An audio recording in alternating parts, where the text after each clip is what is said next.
আসসালামু আলাইকুম।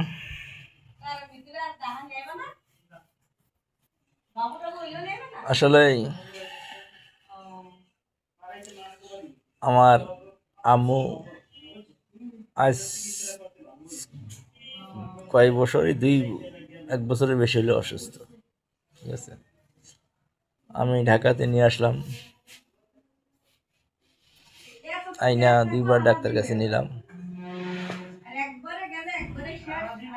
2বার ডাক্তার কাছে নিয়ে ডাক্তার পরীক্ষা নিরীক্ষা দিল, করলাম।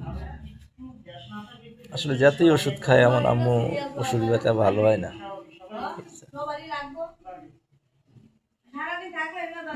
তাই আবার তারপরে আমার মেজে ভাই আবার ঢাকায় নিয়ে আসলো, আইনা তাকে এমআরআই করলো।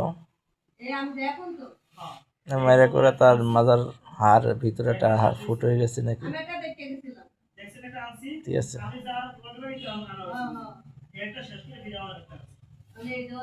এখন যতই ওষুধ পানি খাক তাদের ব্যথাটা ভালো হয় না, ঠিক আছে। এখন নাকি তার অপারেশন করা লাগবে, ডাক্তার বলছে। কিন্তু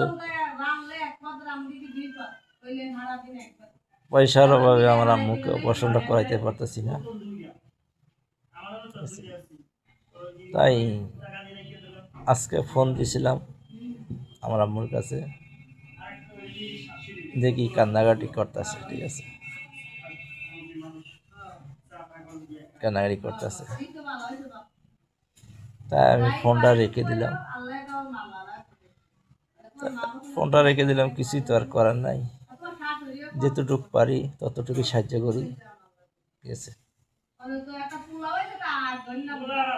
আমারও এমন কিছু নাই যে আমার মুখে দেবো সাহায্য করবো, ঠিক আছে।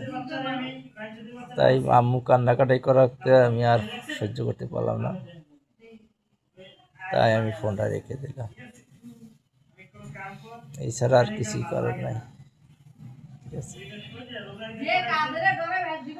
তা আমার আম্মু একটা অন্যায় করছিল আমার দাদির কাছে, ঠিক আছে। সেই কথাটা, আমার দাদির কথাটা মনে পড়ে যায়, ঠিক আছে। আমার আম্মু আমার দাদির কাছে বিশাল একটা অন্যায় করছিল, তার কারণে কি আল্লাহ আমার আম্মুকে হয়তো সেই কষ্টটা দিচ্ছে নাকি জানি না। তাই আমার আম্মুর জন্য দোয়া করি, আমার দাদির জন্য দোয়া করি, যাতে আম্মু